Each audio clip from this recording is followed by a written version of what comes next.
मोदी आपके घर के रिश्तेदार हैं जो आपको पता है मोदी 8 को शपथ लेने जा रहे हैं? है मोदी जी के पास बहुमत? है अकेले मोदी के पास बहुमत?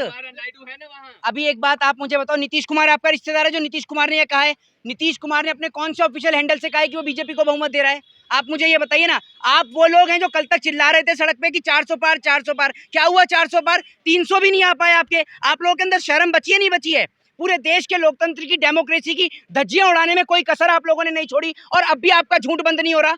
मैं आपसे कह रहा हूँ, एक बार निकल के ना यहाँ से, एक बार गांव में जाकर आप रिपोर्टिंग करो। आपका स्वागत इतना बेहतरीन होगा ना, जो स्वागत भाजपा के नेताओं का नहीं हो, उससे कई ज्यादा आपका होना है। आप जाकर तो देखिए एक बार। और आप लोग समाज में चुनाव लड़े तो उनके साथ रहेंगे ना भाई। नीतीश कुमार तो पहले भी चुनाव लड़े थे, लेकिन उसके बाद सरकार बनाई ना।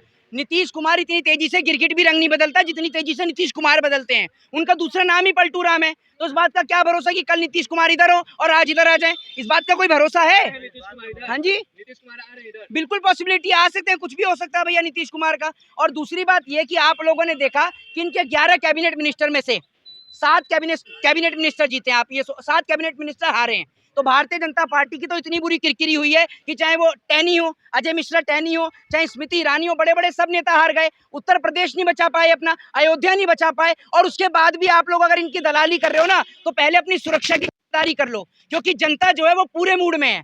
सरकार मूड में हो या ना हो, जनता पूरे मूड में है। और जनता इतने बेहतरीन मूड में है कि आप लोगों का ऐसा स्वागत करेगी कि पत्रकारिता करना भूल जाओगे। ये याद रखिएगा, क्योंकि आप पत्रकारिता नहीं, गुलामी करते हो, और गुलामी करते हो सरकार की। तो ये बंद कर दो। किसको? मैं आपसे, मोदी जी को बहुमत दिया जनता ने? भाई मोदी जी लड़के दिखा दे, फिर अकेले बना ले मोदी जी सरकार।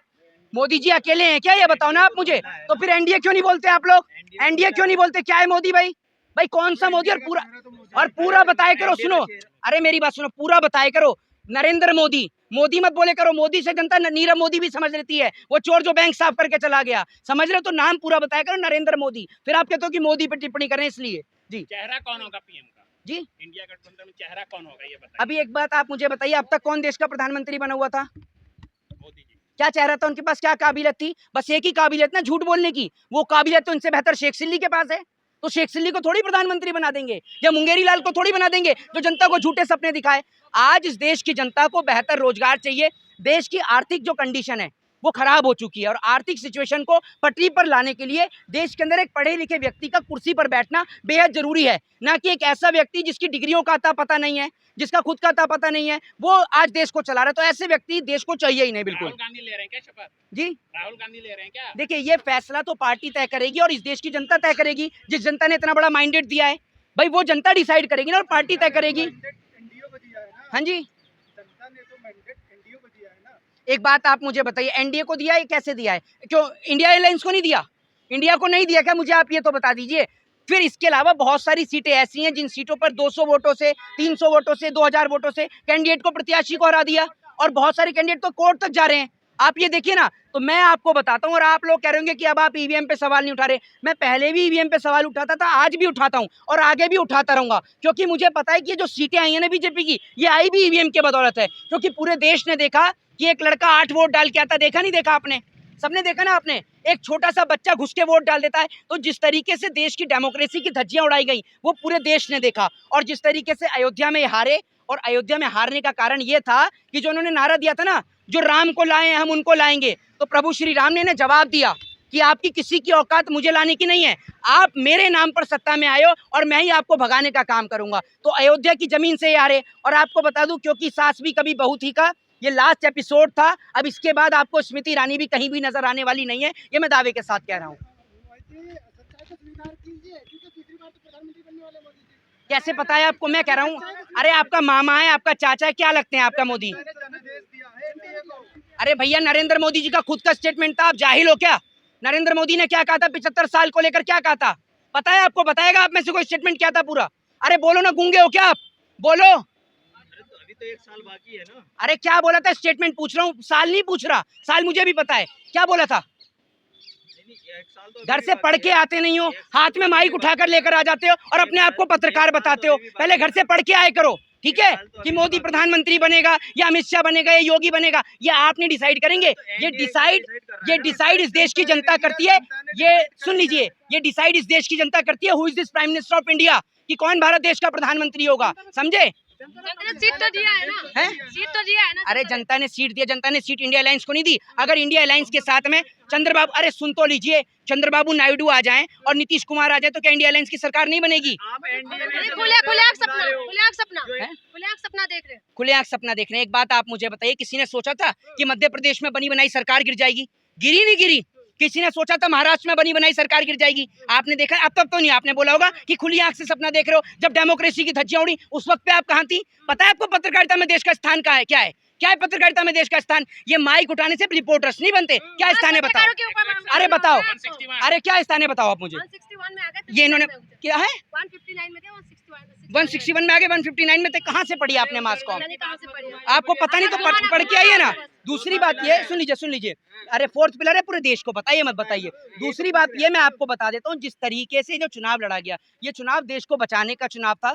भारतीय जनता पार्टी के नेताओं के द्वारा जो स्टेटमेंट्स आए कि हम संविधान को बदल देंगे, संविधान को बदलने वालों को देश ने बदलने का करा निर्णय। और दूसरी बात ये कि आप कह रहे हैं कि भैया जो एनडीए के लोग हैं तोड़ के आए। नीतीश कुमार पहले किसमें थे? किसमें थे नीतीश कुमार? आप भी बताइए ना। अरे तब इंडिया सबका अलायंस में है थे। नीतीश कुमार। ओहो रुक जाइए, सबका है। नीतीश कुमार इंडिया अलायंस के थे। सबसे पहले इंडिया अलायंस को जोड़ने का काम ही किसने किया? नीतीश कुमार ने। लेकिन चले गए थे ना नीतीश कुमार। नीतीश कुमार का तो काम ही यही है। मैं आपसे क्या कह रहा हूँ, उनका तो काम ही यही है, तो आ भी सकते हैं ना वो दोबारा। के लोटे पे भरोसा किए बैठे हो जी उसी बेपेंदी के लोटे पे। देखिए, एक बात मैं आपको बता दूं, जरूरत पड़े ना तो खोटा सिक्का भी काम आता है, ठीक है ना। दूसरी बात ये कि ये जो इलेक्शन में आपको पहले ही कह रहा हूँ, अगर आप देश की बात कर लें, देश में भुखमरी की बात कर लें, ग्लोबल हंगर इंडेक्स की बात कर लें, देश में किसानों की आत्महत्या की बात कर लें, तो आज देख लीजिए देश की स्थिति क्या है, देश की कंडीशन क्या है। तो भैया हमें इस देश में हर एक उस व्यक्ति की जरूरत है जो देश को बचाने में एक अहम भूमिका अदा करेगा। दूसरी बात यह कि अगर नीतीश कुमार साथ में आएंगे तो उससे देश के लिए बेहतरी होगी। नुकसान तो होगा नहीं, देश के लिए बेहतरी होगी, क्योंकि एक पढ़ा लिखा व्यक्ति इस देश की कुर्सी पे विराजमान होगा। जनता ने मैंडेट तो एनडीए को दिया है ना। देखिए, एक बात आपको बताता हूँ, जनता ने जो मैंडेट दिया है वो एनडीए को दिया है, ये बात आपकी बिल्कुल सही है। लेकिन आप एक बात बताइए ना, महाराष्ट्र के अंदर ये बहुमत कांग्रेस को भी मिला था, मध्य प्रदेश में कांग्रेस को भी बहुमत मिला था, और महाराष्ट्र में शिवसेना को भी मिला था। लेकिन क्या हुआ वो पूरे देश ने देखा ना? देखा नहीं देखा पूरे देश ने? तो भाई जिस तरीके से रातों रात सरकार बदलने का काम भारतीय जनता पार्टी करती है वो पूरा देश देखता है।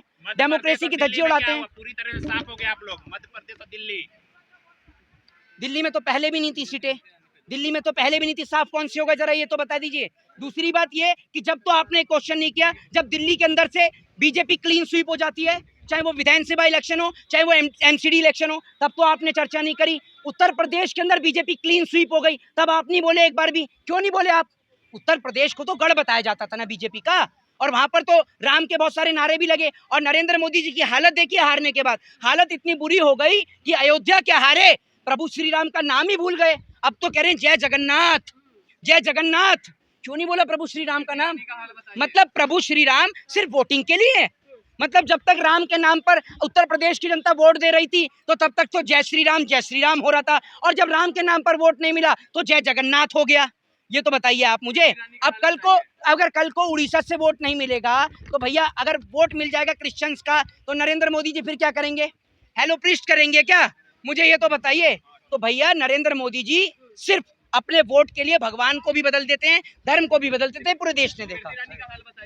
स्मृति ईरानी का हाल तो वो खुद ही बता सकती है, उनका हाल तो बेहाल है, और हाल इतना बेहाल है, और क्यों ना भी हो भाई, हाल बेहाल क्यों ना हो।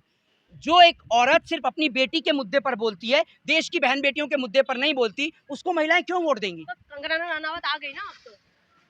कंगना रनावत और स्मृति ईरानी क्या मतलब क्या कहना चाहती हैं आप? बोलिए। तो गई स्मृति ईरानी, हार गई तो क्या हुआ? कंगना रनावत आ गई। के डर से भाग गए थे राहुल गांधी का कहना यह था कि जब मेरी पार्टी का एक छोटा सा कार्यकर्ता उनको हरा सकता है तो राहुल गांधी उनके सामने क्यों लड़ेंगे? और राहुल गांधी के सामने लड़ने का अगर इतना ही शौक था तो आप वायनाड आ जाती, रायबरेली आ जाती। रायबरेली कितना दूर था, क्यों नहीं आई? और दूसरी बात यह कि जब आप एक उनकी पार्टी के छोटे से कार्यकर्ता को नहीं हरा पाई तो सुप्रीमो को कहां से हराएंगी? और शुक्र है राहुल गांधी के सामने नहीं लड़ी। अभी तो राहुल गांधी ने 3 लाख से जीत दर्ज करी है, पता चला स्मृति ईरानी लड़ी तो जमानत भी जब्त हो जाती।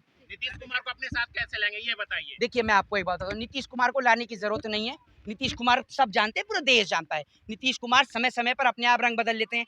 एक पॉलिटिकल लीडर्स की डिमांड्स होती हैं, वो डिमांड्स अगर पूरी ना हो तो वो अपने आप दूसरी पार्टी में मर्ज जाता है। और नीतीश कुमार का सपना पहले भी प्रधानमंत्री बनने का था, तो शायद अगर उनकी डिमांड्स पूरी ना हो। बोल रहे प्रधानमंत्री बनने के लिए, क्या बनने देगा कांग्रेस? क्या चीज? 2.5 साल के लिए।